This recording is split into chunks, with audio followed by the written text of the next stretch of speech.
I'm going downtown. I'm going downtown. I'm going downtown. I'm going downtown. I'm going downtown. I'm going downtown. Hey, ain't nothing you can tell me that I don't already know. Today is Thursday, May 15th, and you are listening to In the Core. My name is OT, and I'm one of your co-hosts for this amazing show. And across from me today is the Swap, my fellow co-host.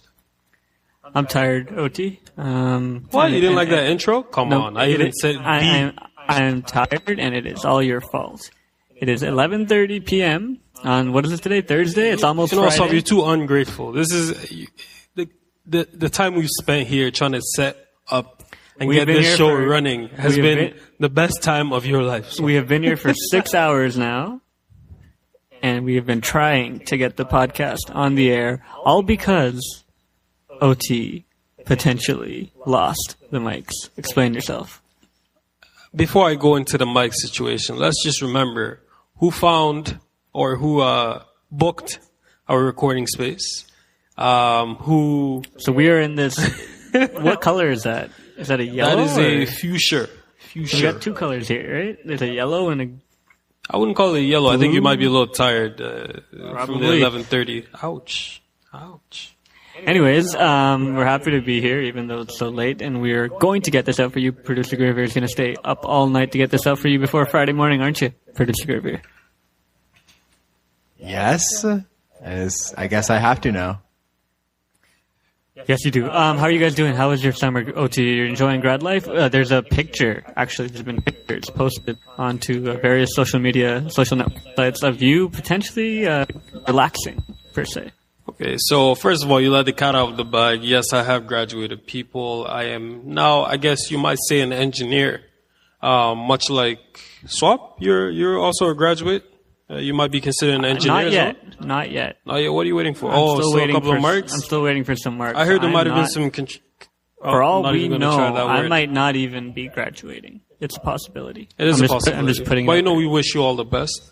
Congratulations for making it this far. Congratulations to me for officially graduating with some of the best grades that have ever been received at University of Toronto. And I think it's it's directly correlated your marks with your participation with this podcast. So I'd like to say you're welcome on behalf of Gurveer and myself, as well as this laptop. I've been doing such studies, ever since first year to see if participation leads to better marks. And you know what? For once, it did. What's going on this week? I hear that there was a big giganticus. No, don't skip. Don't skip. Why? You mentioned a picture.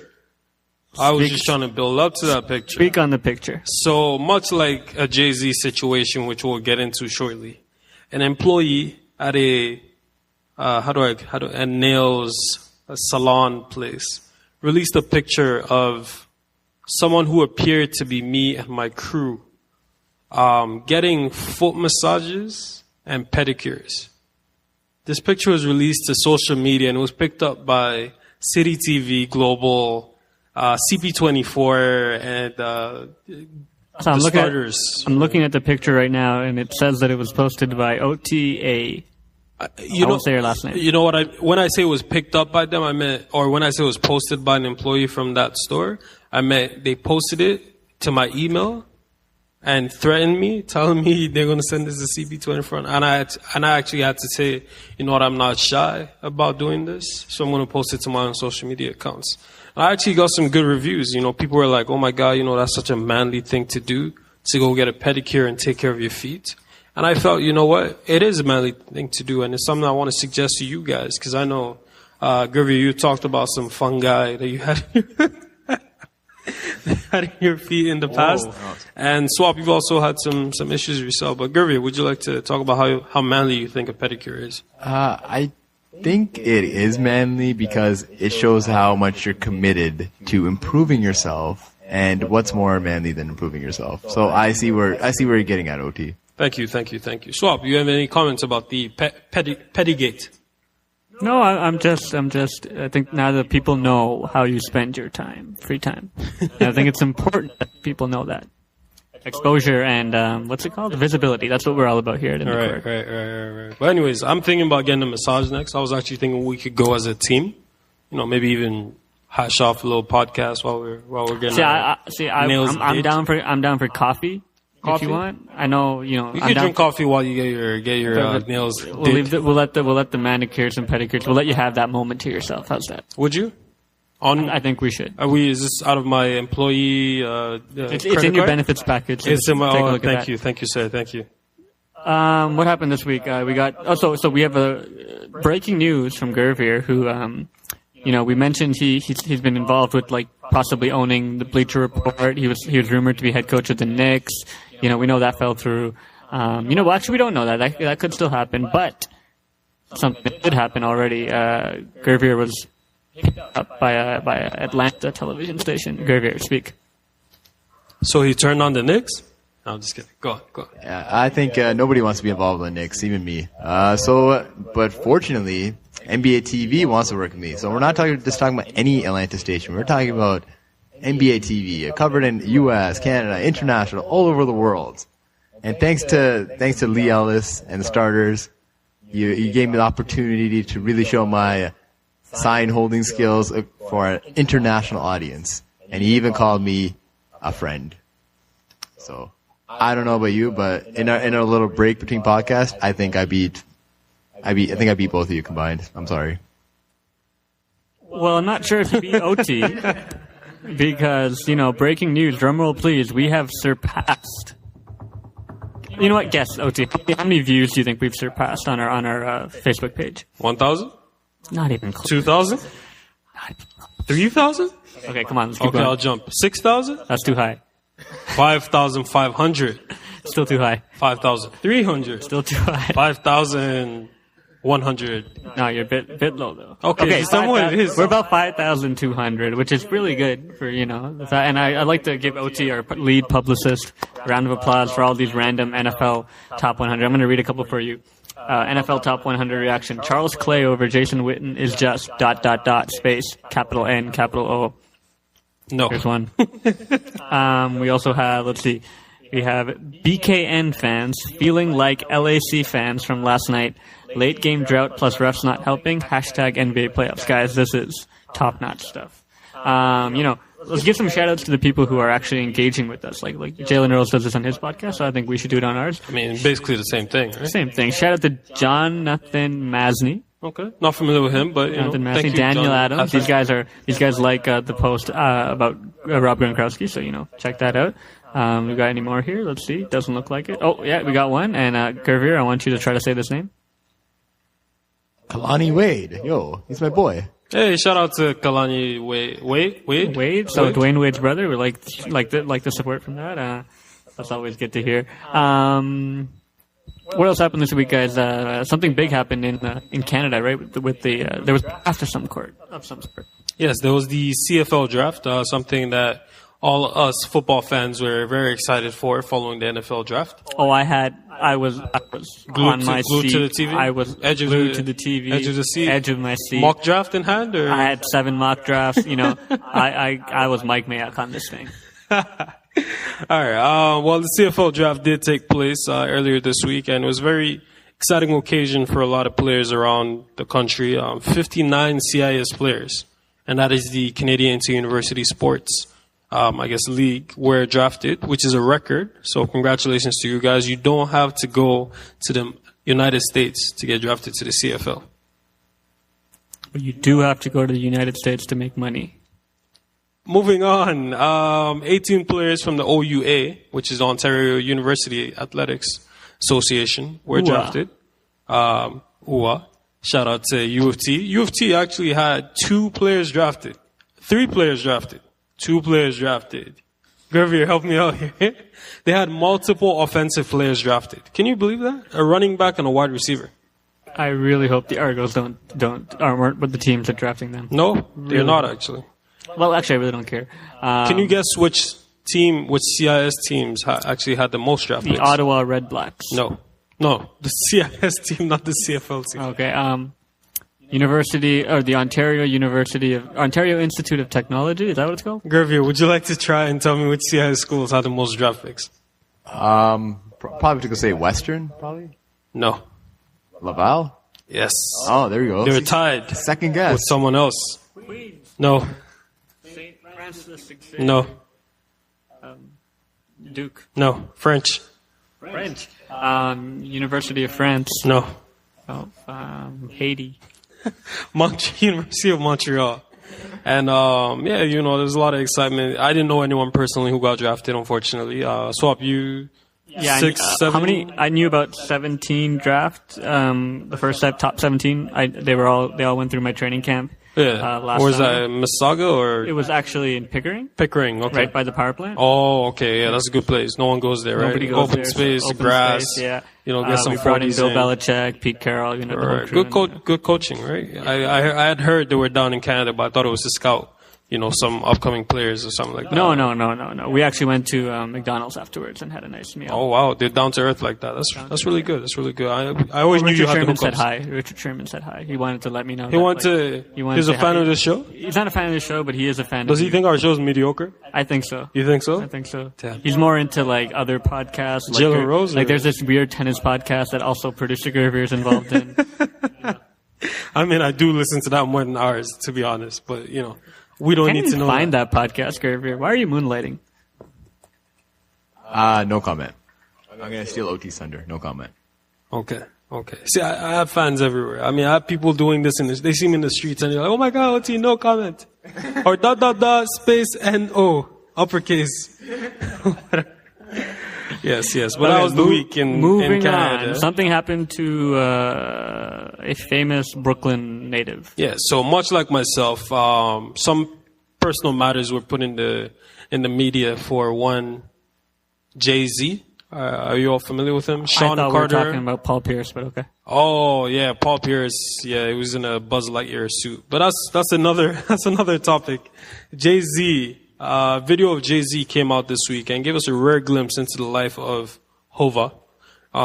He was in an elevator with his wife Beyonce and her sister Solange, and for 2 to 3 minutes, Beyonce's sister Solange attacked Jay-Z physically, like kicking, punching, and I thought mentally. no. She wasn't yelling or mentally trying to get in his mind by pointing at her brain and doing what Swap does to people at U of T. She was actually physically attacking Jay-Z. And I mean, Jay-Z's worth, close to $1 billion. So No. That's only Dr. Dre. that's only Dr. Dre. We'll get into that. But Jay-Z is pretty, he's racked up, as they say. So the underlying question, there was no audio in this video posted by TMZ. Shout out to TMZ. Was what did Jay-Z say to Solange? Swap. I know you've heard some rumors about what Jay-Z might have said. So this is from sources. Some sources. Rumors. Breaking news. Rumors. Nothing officially, but we can report. Through That the pipeline. sources are reporting. Yes. That Solange wanted Jay-Z to, is that rain? That is rain, yes. Wow, that's heavy. Maybe guys. Solange on her way here to tell us to shut up, but Yeah, you could that's pretty heavy get rain. it out the way, so. She was upset with the way the refs called Game 7 of the Raptors in that series. Right. And I think we all share in her pain. I mean, we really do. Another thing I did hear was that Solange does not like Rihanna, and Jay-Z thinks Rihanna is better than Solange. So it finally came to a boil in that elevator when she couldn't take it anymore. She just figured, oh my God, Jay-Z, you can't like Rihanna more than you like me. And there was also a situation with Beyonce, a surfboard, something a lot of people might be familiar with from a Beyonce We've song. heard that Jay-Z is actually now releasing a new single called 100 Problems. 100 Problems, and that is in reference to one of his old songs, 99 Problems. 99 Problems. But Why would it be 98? I don't know, Swap. I don't know. Would 99 be that the Nets lost? And Who knows, man? Who knows? +1, +2. Who knows, man? Who knows?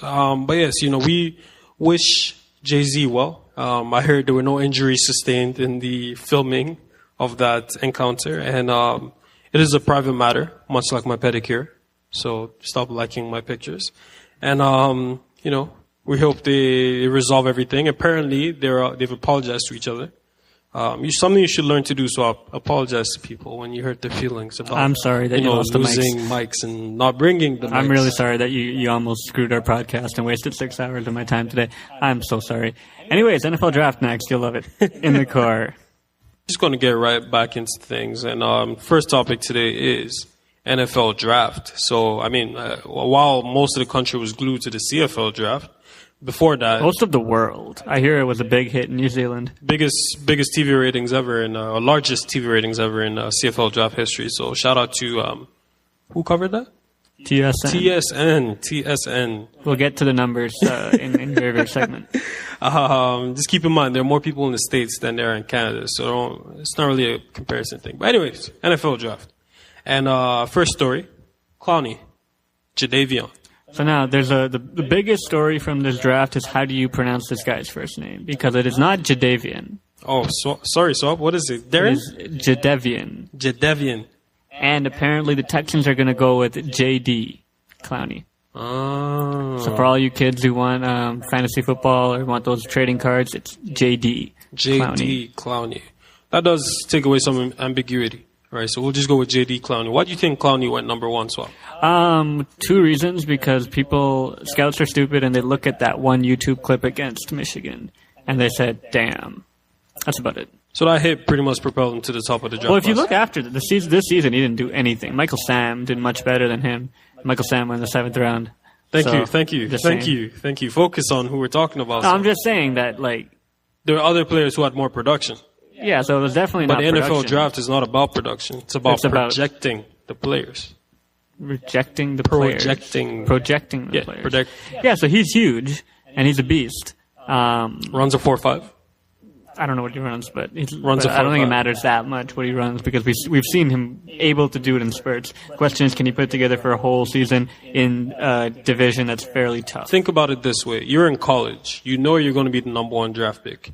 You're not playing for you're in school, these athletes don't really care about. I'm not saying that he didn't make the right decision by not playing No, in you're saying by he didn't resting put in an college. effort.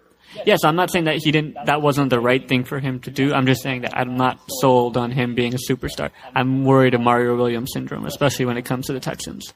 I think he's easily a 10 sack per year kind of player if he does put in some effort. But he could also easily break the NFL record, which is 22.5 sacks in a season. I think he's that type of player.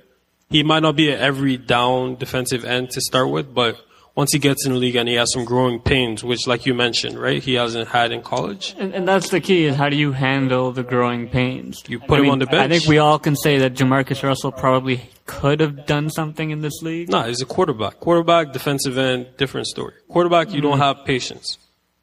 You know what I mean? If you're not a good quarterback, you're not a good quarterback. Okay, but what if you get benched and you're Clowney and you're like, well, I've never been benched in my life before. I'm gonna pout about it and not try. And If not he's a work bust, harder. he's a bust, right? My point is, I think there is some concern around that. Okay. I'm saying there's no reason to be concerned. But we'll move on.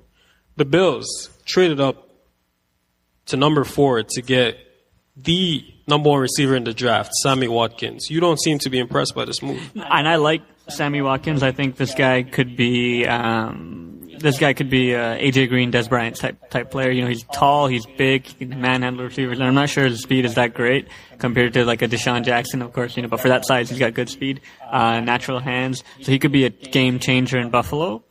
That being said, you gave up the 9th overall pick this year, and the first overall pick in next year. First round pick in next year's draft.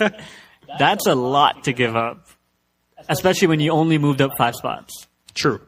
But then the question becomes, why did they want Clowney? And you look at their receiving core. Watkins. Watkins. And you look at their receiving core. Gurveer, correct me next time. And you look at their receiving core. Number 1 receiver was Stevie Johnson. Relatively good receiver who ended up being traded to the San Francisco 49ers. After Stevie Johnson, you have a bunch of guys, maybe Robert Woods, who was a second-round pick last year, Marquise Goodwin, fastest player in the draft last year, 3rd-round pick.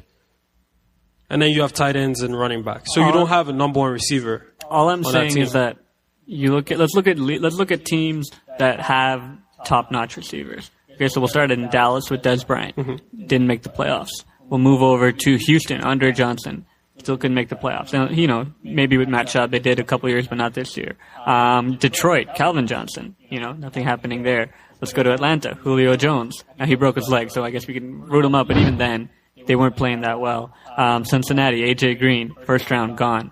It's not a position that can change a franchise. We've seen the Patriots, we've seen the Packers, we've seen the Seahawks all make it far, all win Super Bowls without these super stud, tall, gigantic, Hulk-sized receivers. Okay. So maybe you could have gone in a different direction. Okay. You make a good point. Then again, you also have to think about ticket sales, jersey sales, media attention, things like that. Then you draft Johnny Manziel.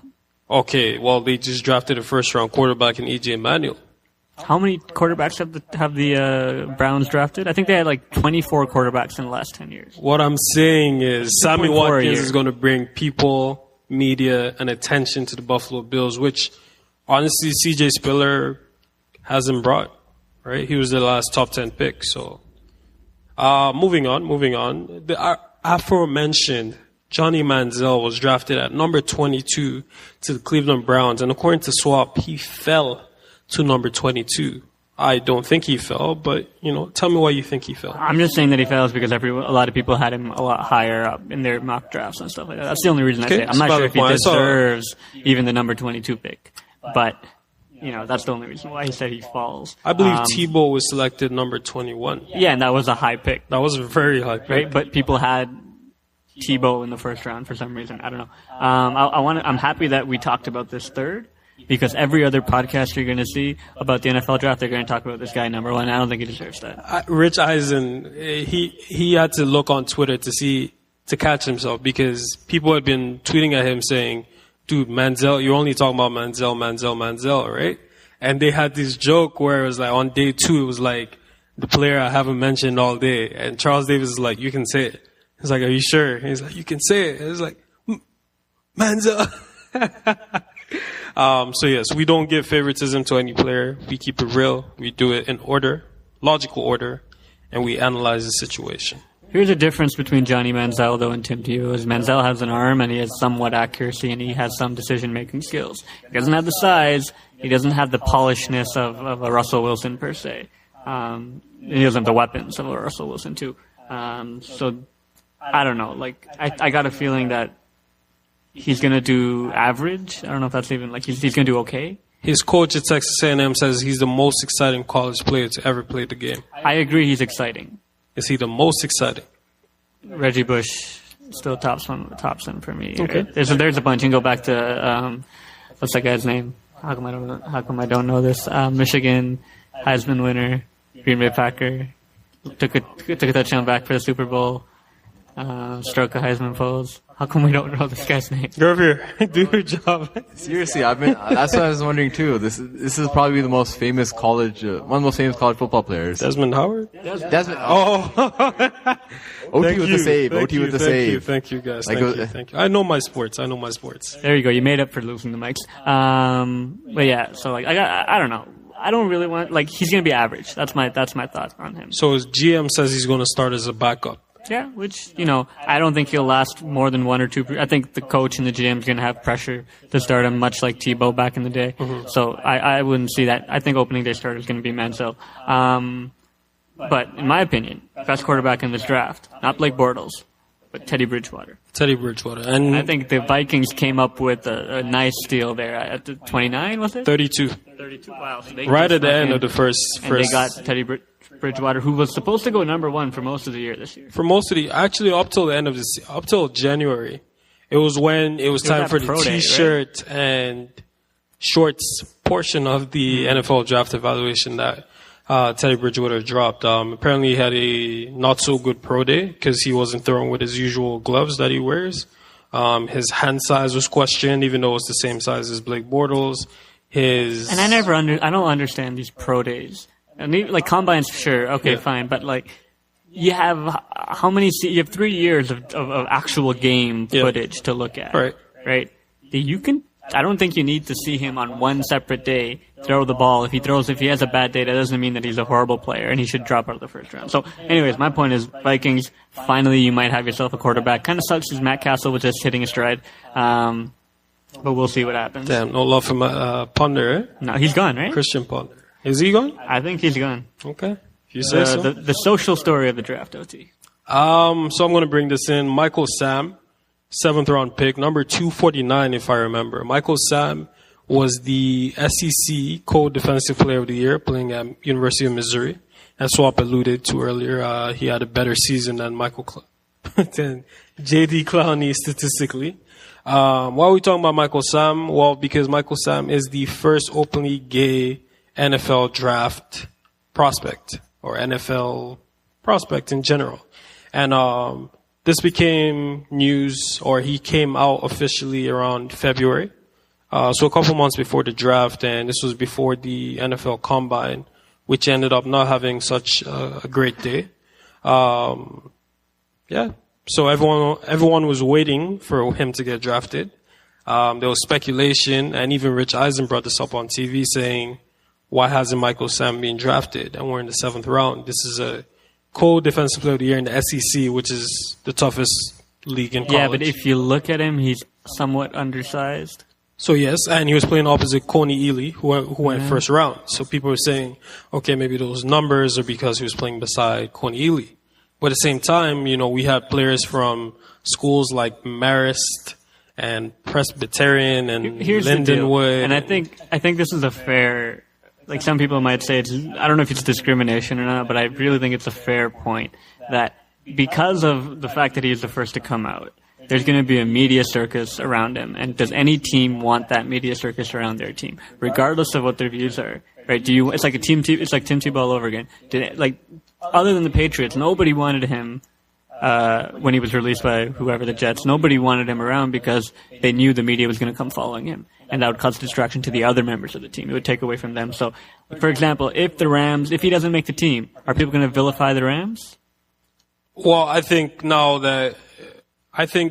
he wants to be evaluated as a football player.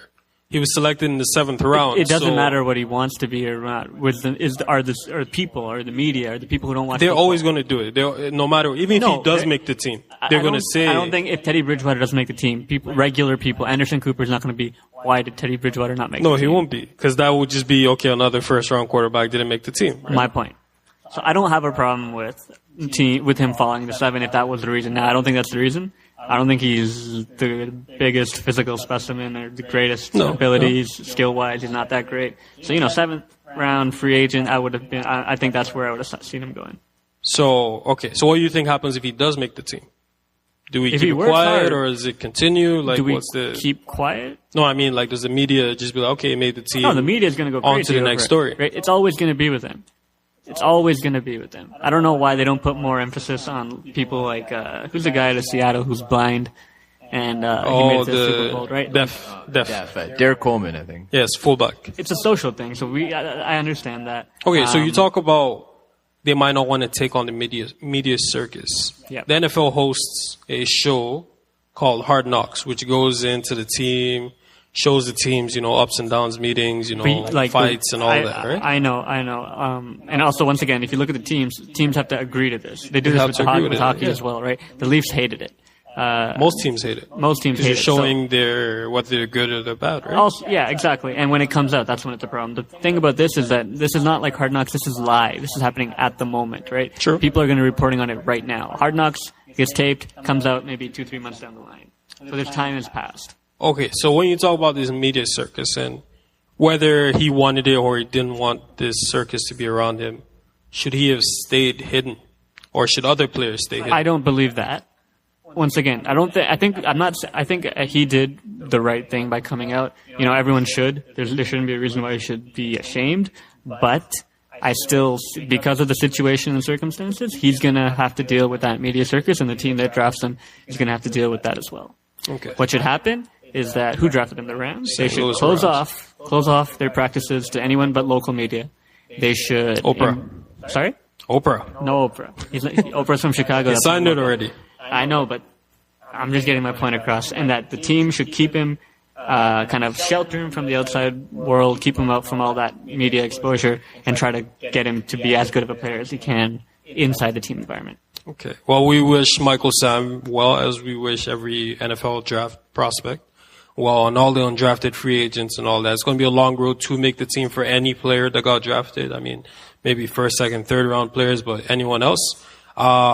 Wish them well, and we look forward to the progress, and we will be reporting on the Michael Sam documentary series thing that he has going on with Oprah. Canadian invasion. So 4 players of Canadian descent were selected in the 2014 NFL draft. One actually played his university ball in Canada over at McGill. What university? At McGill. Yes. Why wasn't he drafted in the CFL?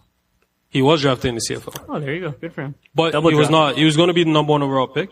Mm-hmm. But because he does have this NFL opportunity, a team waited till the 4th round, I believe, to select him.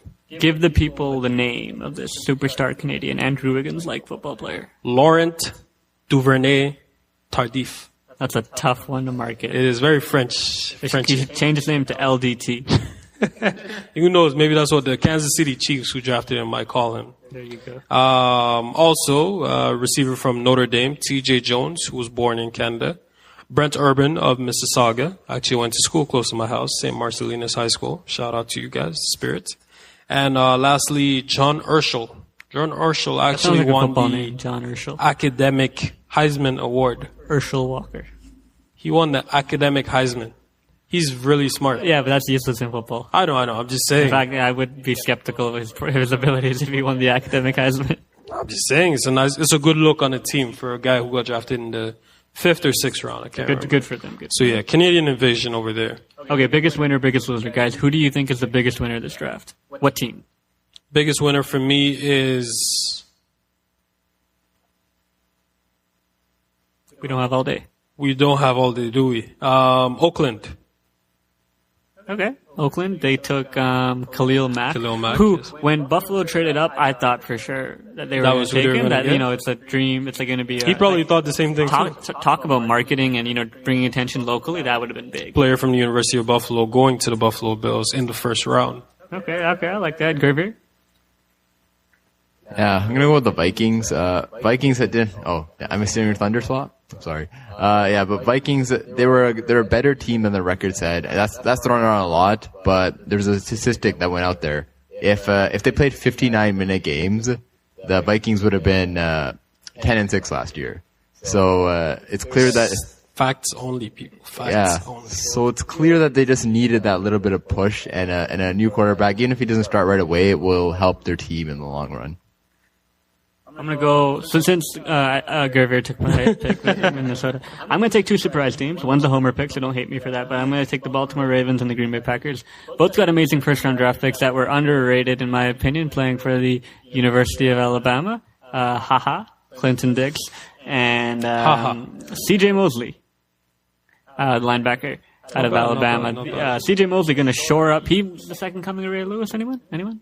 No. Okay, but he's going to be pretty damn good. And Clinton Dix shoring up what's been a pretty good defensive offseason for the Green Bay Packers. Let's hope C.J. Mosley has a more successful career than another Alabama linebacker, Orlando McClain. Well, who just retired again. Hit or miss.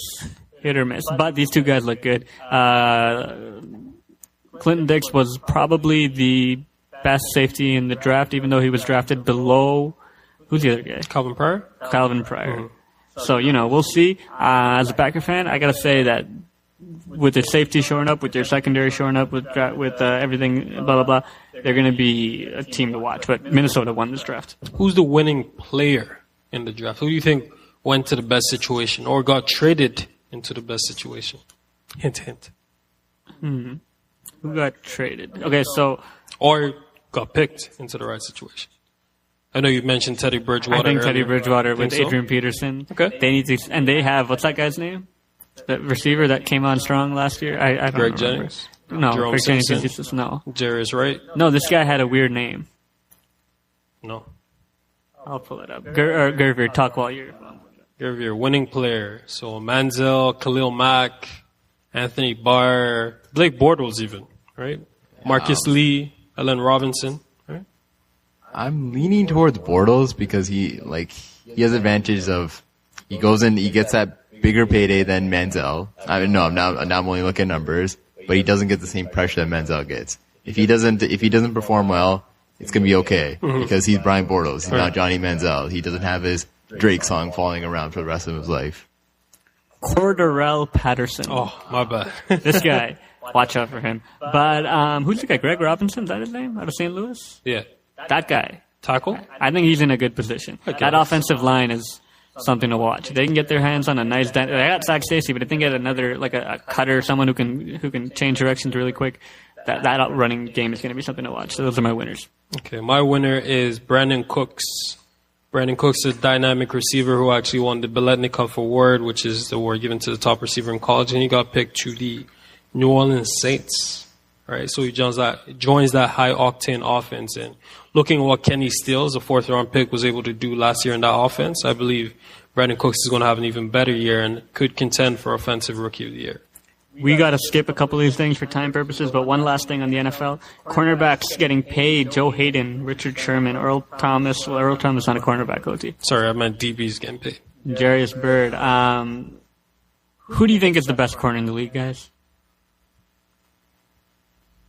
I don't know. I'm probably not familiar with his name, so. Alteron Werner is the best corner in the league. Watch out for Al Harris. Watch out for a comeback from Al Harris. Shut up. No. If we're being serious, Brent Grimes is the best corner in the league.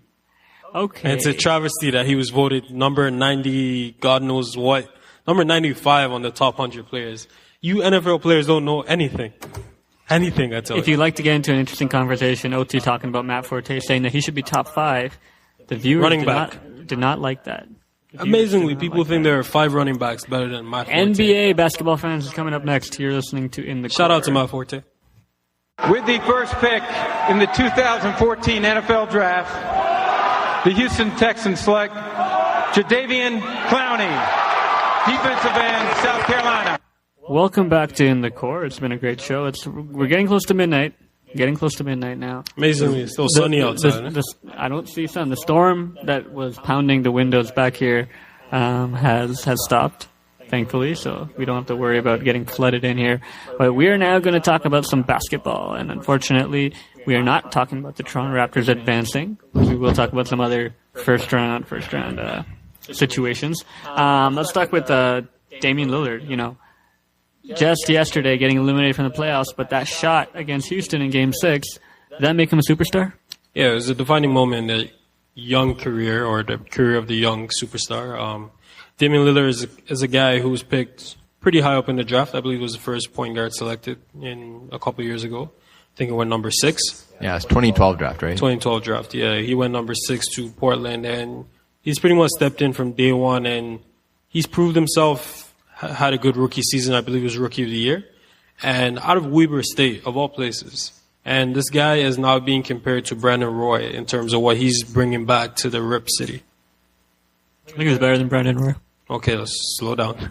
Slow down. Yeah, Brandon Roy was the second best shooting guard in the league behind Kobe. Yeah, but then Damian Lillard is showing that Damian Lillard can do anything on the court. It looks like that's what he's shown.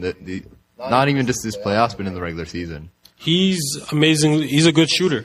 He hits a 3 consistently. Like you said, he can drive. He can, mid-range game, crossover, pass, whatever it is. So he's getting up there. I mean, he's no Russell Westbrook in terms of athleticism. He's no Chris Paul in terms of leadership on the court. But in a couple of years, I could see him, developing maybe into a little bit of Chris Paul, a little more Darren Williams. Darren Williams. Darren Williams. Else. He can put up 50 on any night, too. Shout out to Darren Williams. I'm telling you, the fans are going to tell you that it's Darren Williams. Nets. Anyways, so Superstar was born in this playoffs in Damian Lillard. Moving on, Jurassic Park. Maple Leaf Square. Toronto. Red Square. Okay, come on. Okay. Red Square? The hell? The North. Can I do a little rant here about the Raptors marketing department? 2 things. Number 1, you won 1 playoff game, your first playoff game, albeit in a while, but you win 1 game, and you launch confetti from the rafters. Everyone does that, right? Right? Number 2, you name the place where all your fans are gathering during a time when, by the way, many countries are at odds with Russia and their government. Red Square, a famous name for a city square in Moscow. I did not know that. Thank you for the education swap. I'm just saying, guys, if you need marketing people, you have my number. It's on the podcast. I actually have Gurveer's number. I have Gurveer's number too, and this guy gets on the starter, so we know he's he can advertised. He's like a Mad Men of 2014 guy, kind of guy. Okay, let's talk about Roy Hibbert. Roy Hibbert, he sucks. I don't know. No. In wins in the current series against Washington, he's averaging 19 and 12 or 10, I believe. In losses, he's averaging 2 points and 1 rebound.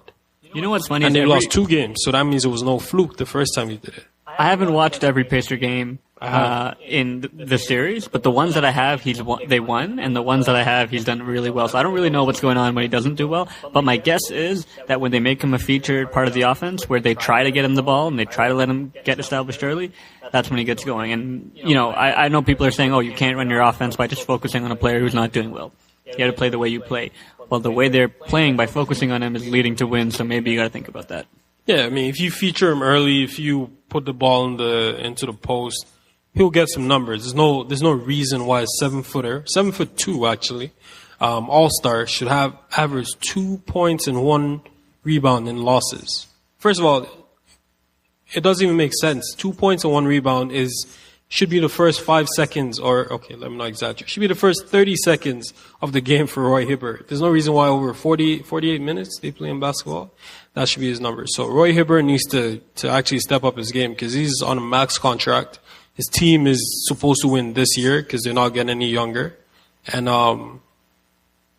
everyone's watching. Indiana, one of the 5 Game 7s in the first round this year. Has this been the best first round in the history of the NBA? Yes.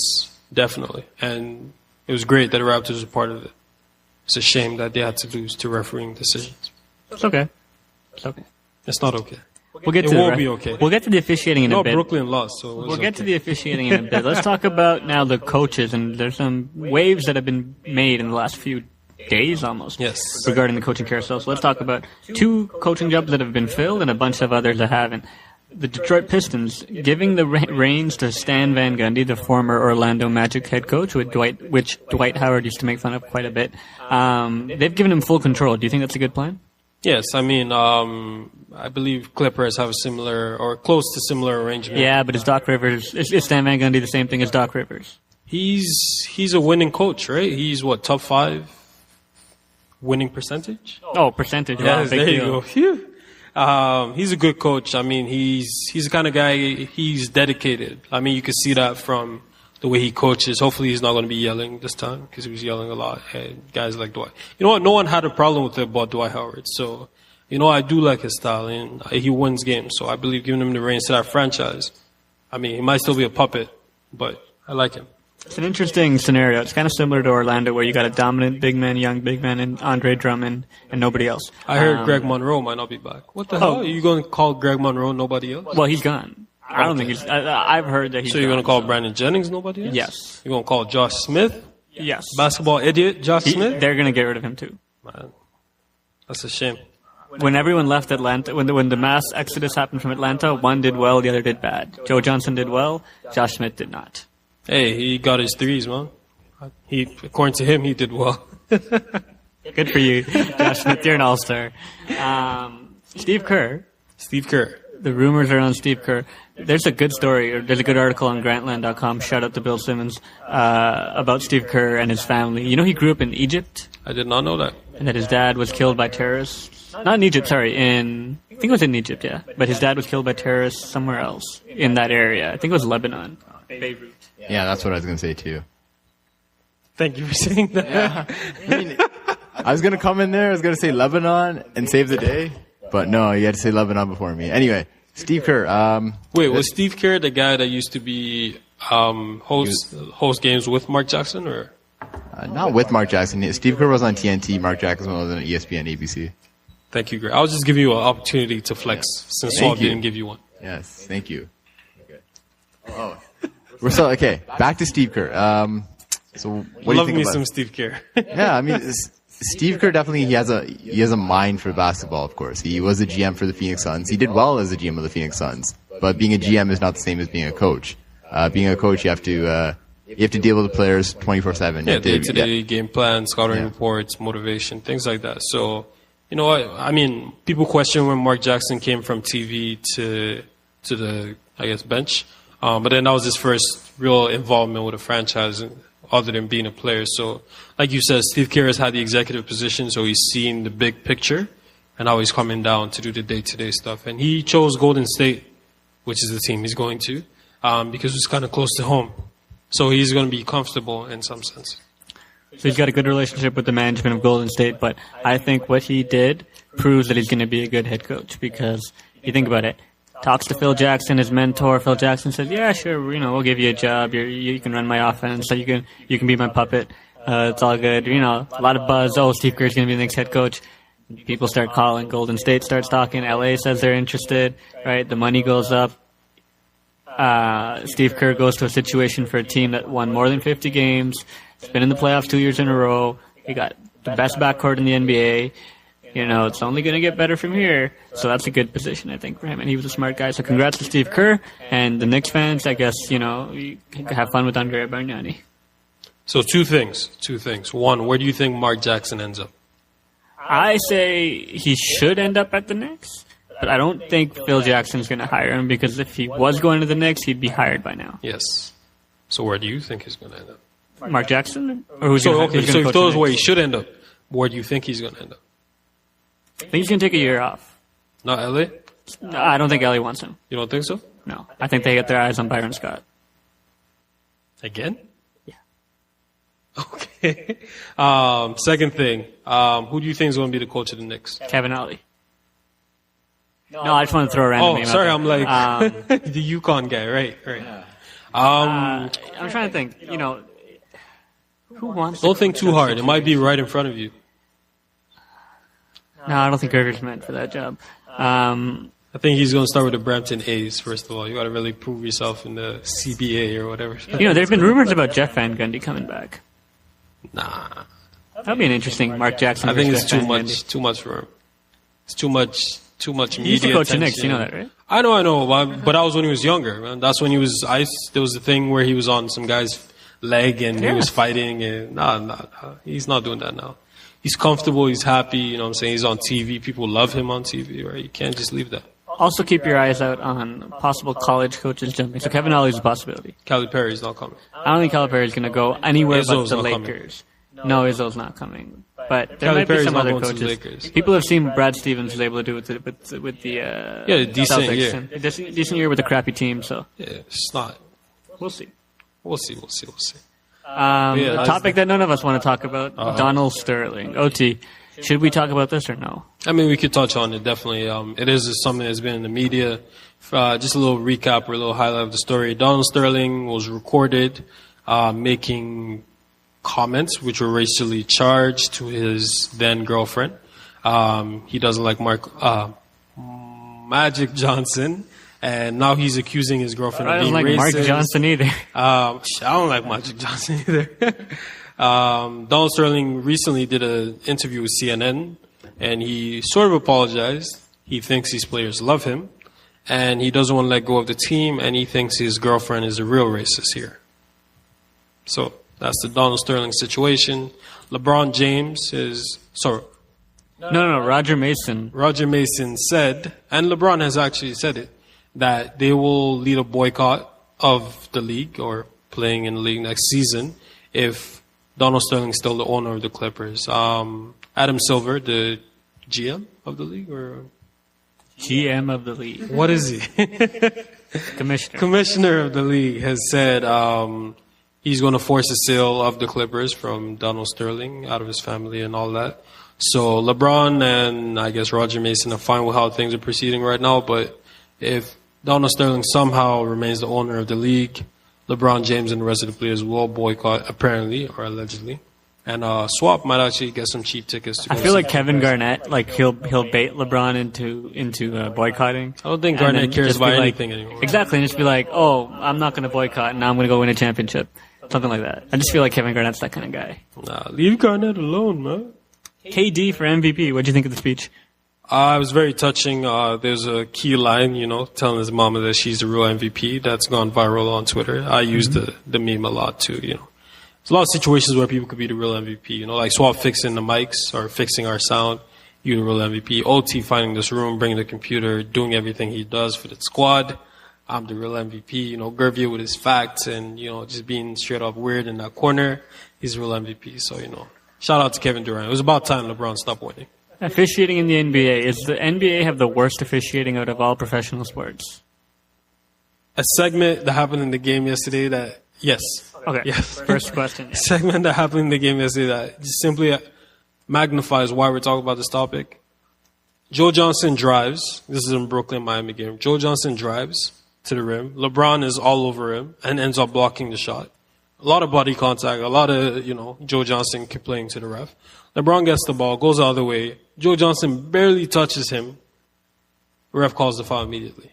I went on Twitter to immediately search if I was the only one feeling that there was some sort of bias, but You were feeling some type of way. I was feeling some type of way, and I wanted to see if other people were feeling ways.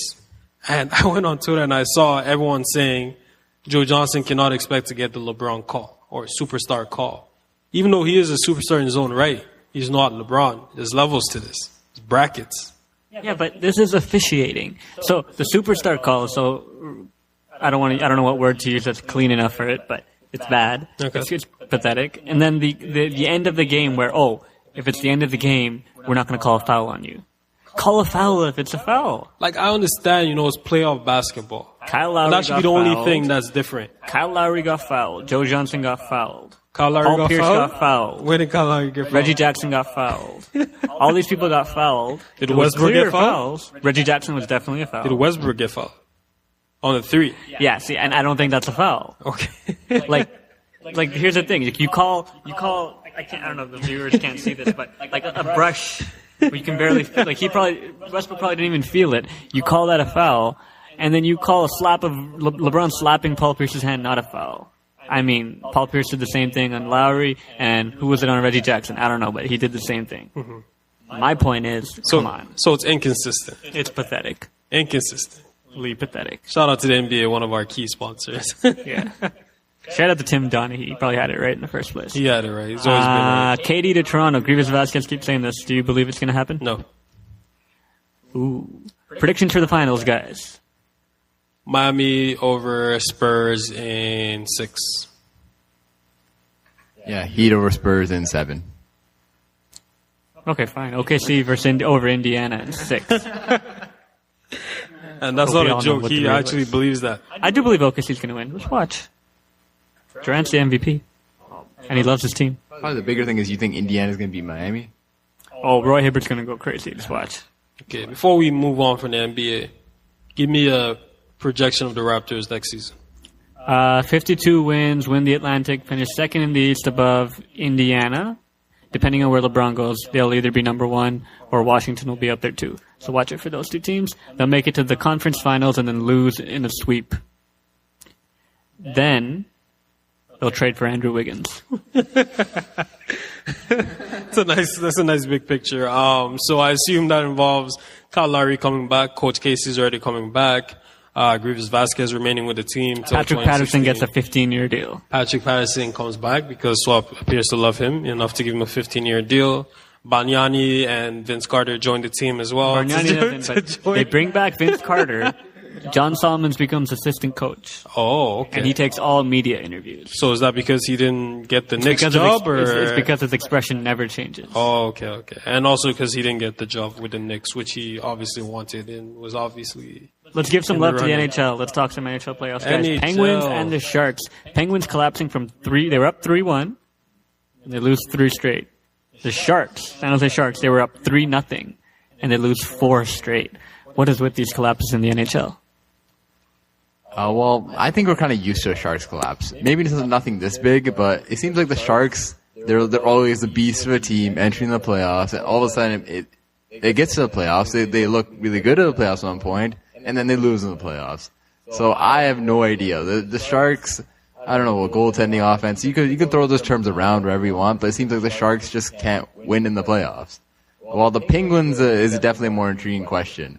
A lot of people are very upset with this current Penguins squad, I'd say. People want to see Malkin traded away, or hey, I've heard these rumors. Have you, Swap? I don't know about those rumors, but I mean, come on, Crosby. I got a feeling this is all about the Olympics. It's a curse.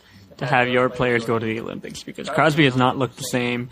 Malkin has not looked the same. Ovechkin just gave up in life. I think he's not going to play again. Boston, although they didn't have any, I guess Tuukka Rask, he was tired. The only person who really benefited from this is Carey Price. So, I don't know, man. The Olympics, you got to think twice if you want that cup. Yeah, really interesting matchup we have in the next round, though, anyway. Rangers versus the Canadians. Yeah, and the Rangers, for those of you who don't know, this is a pretty awesome story. I guess it's not awesome, it's a tragic story, but the way they've responded is fairly awesome. Martin St. Louis, his mother died, I think, 3 days before Mother's Day. Suddenly passed away. He played in the game, he actually scored a goal, and was able to lead his Rangers to the comeback, and now they're advancing on to the conference final. So, shout out to the Rangers, that's my team that I'm cheering for. Let's get Martin St. Louis a ring. And I think we should give some love to the Game 7 that's going on tomorrow night. Anaheim versus LA, a battle of the West Coast teams and not West Coast teams, but they also play so close to each other. So I think this is a good opportunity for the NHL that they've always wanted.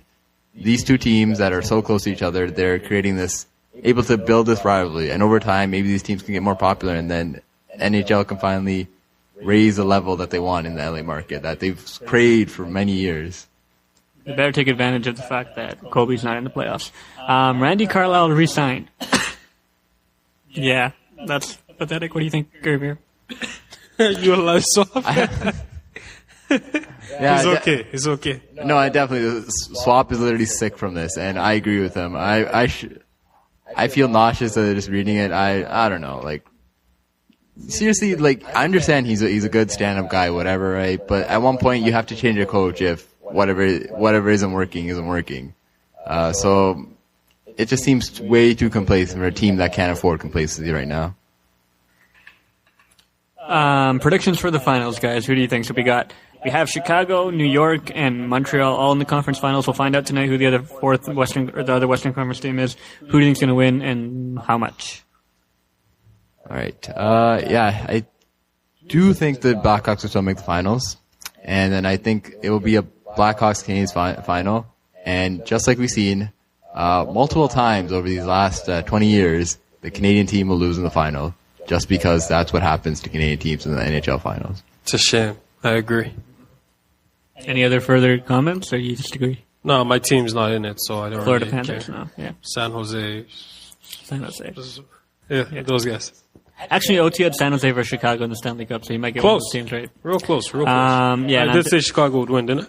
I don't know. I think you had San Jose beating Chicago. I think I said Chicago. You can go back. We can go back and check. I'm saying the Rangers, just because they're on that emotional high, and they beat a pretty good team in Pittsburgh. Plus the Canadians, for some reason, I feel like they're inexperienced. Plus I hate them. Versus the Blackhawks, because the Blackhawks are the Blackhawks, but I like the Rangers to take this one in 7. So bring that cup back to Madison Square Gardens. Okay, we'll be back to wrap it up in a bit. Gurveer's got In the Corner, and then OT's got the Blitz. You're listening to In the Core. We're back within the core. The rain is picked up again here on this brutal evening that we've decided to record, but nonetheless, Gurveer will keep you warm within the corner. Go ahead. Well, guys, unfortunately, WWE World Heavyweight Champion Daniel Bryan is undergoing surgery. Swap's giving me that look, and I know we have to talk about something else. And we're going to talk about a good topic today, guys. You know, I always bring that to you. I've never let you down in the corner.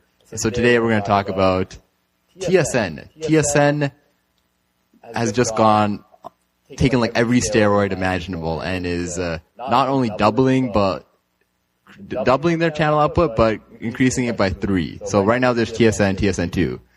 By September, there's going to be TSN 3, TSN 4, TSN 5. Ooh.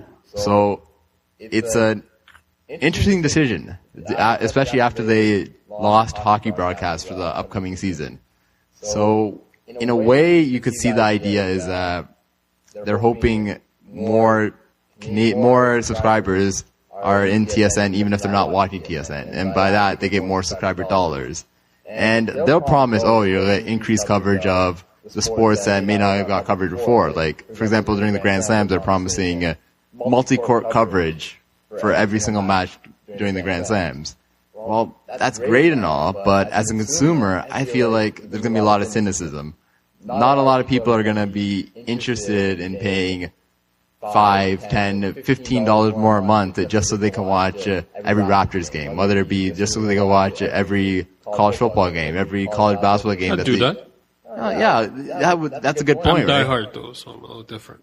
Yeah, there is a market to increase the sports content in this country still, but I think the problem that people have is content that was previously on TSN, TSN2, being moved even further down the line, TSN3, TSN4, TSN5. So it makes sports a little less accessible to the common fan. So there are benefits, but there are some definite drawbacks that TSN is going to have to consider, and Bell Media as a group will have to mull over and see if this ambitious plan actually works. In the corner, presented by Yope. Wow. Very Yope Vanilla impressive. Tropics. Very, very impressive. No artificial flavors or colors. Drinkable yogurt, à boire. Good source of calcium and vitamin D. Shake well, OT. That was interesting. Yeah, I don't know. TSN 3, 4, 5.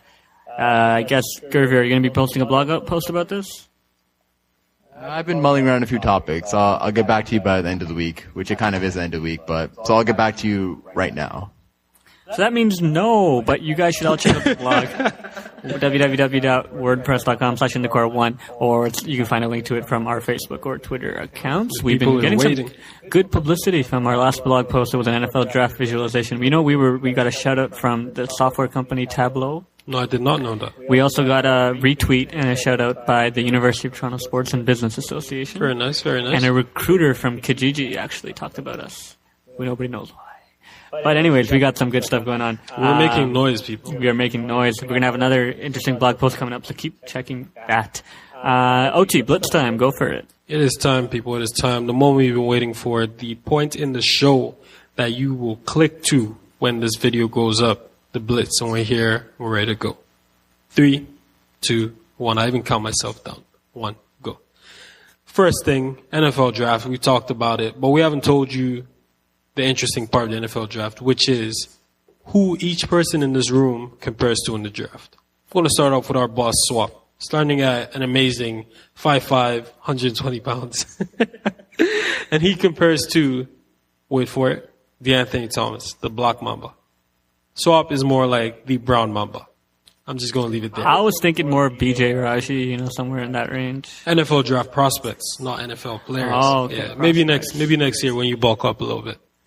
Gurveer, very impressive prospect, stands at about 6'2", 6'3", about 190 pounds.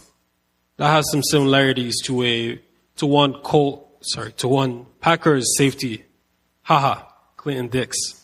I don't know if he has the range or ability or instincts or athleticism or play or eyes or vision or tackling ability to match up with Clinton Dix, but it does have the physical build, and people will pick a 6'3", 190 player over a 5'5", 120 player. He also has the the awkwardness of his name. True. So he could awkwardly stumble into an interception in each of his 16 games in his rookie season.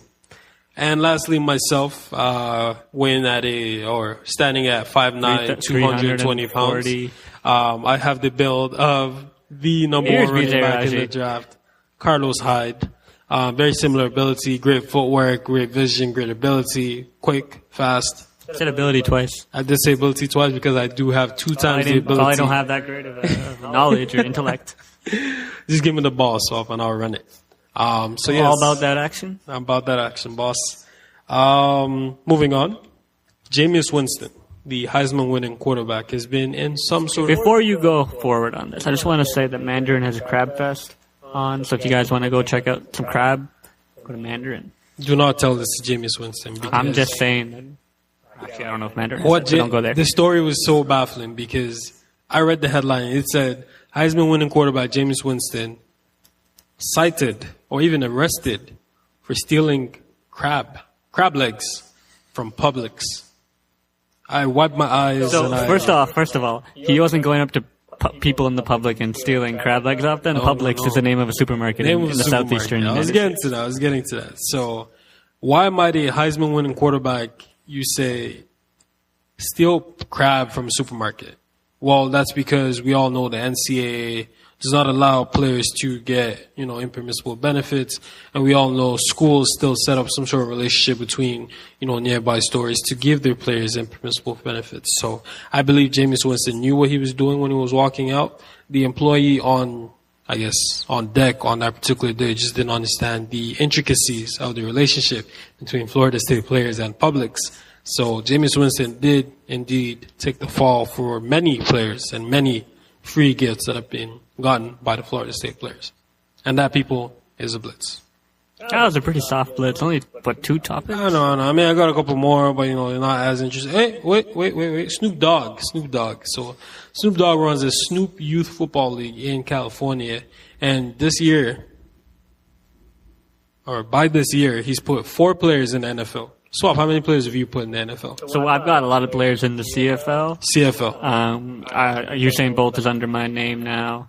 Same thing, right? The SYFL, the Swap Youth Football League. Snoop Youth. No, we call it Beast. Football. Oh, okay. Check us out, Pickering Power Plant. Yeah, that's train, they play, they get to the also CFL. Feed. So by the way, guys, if you want to join our league, we have a nice special. We don't have crab legs, but we got lobster tails. If you don't have crab legs, then what's the point? Lobster tails. And shout out to Loblaws for hooking us up with those. Good stuff. And that, people, is the blitz. Was that good enough now? It's like a 6 out of 10. I'm rusty. Can you tell people what the little piece of jewelry you have on is? Little piece of jewelry I have on is a pin that represents the National Society of Black Engineers, for which I'm part of and I've been a part of for many years, and Swap is an honorary member of. I'm an external advisor. He's a supporter, funder. Quick shout out to Milos Raonic beating Joe Wilfred Songa to get into the quarterfinals of the Masters 1000 in Rome. Always love to support our Canadian tennis. Final thoughts, guys, before we wrap up this podcast? Shout out to Sevilla for winning the Europa League final over Benfica in penalties. Champions League final is coming. All Madrid affair, Real Madrid versus Atletico Madrid. That will end off the club season. I believe it's sometime next week, actually. So I'm looking forward to that. I'm eager for that. And beyond that, the World Cup. Shout out to Mitch Kupchak for saying that Kobe won't have a say in the Lakers' new head coach. Clippers fans are very happy about that. It's real funny. All right, and shout out to Swap for asking about the pin that OT is wearing on his jacket right now. I was wondering for that for we've been here for 7 hours now. I was wondering it for about 6.5, so thanks a lot. We're going to sleep. See you guys later. You're listening to In the Core. Shout out to Brooklyn for the song.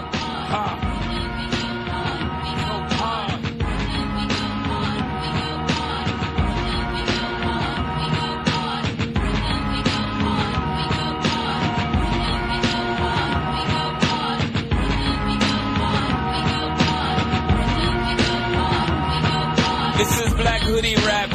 There's no fear in my eyes, what they looking at. Better look on map. Besides, me not like the eye fight. Me not think such a thing is worth a man's life. But if a man tests my style, I promise he won't like my reply. Boom, bye-bye like Boujou. I'm crucial, I'm a Brooklyn boy. I may take some getting used to. Change that.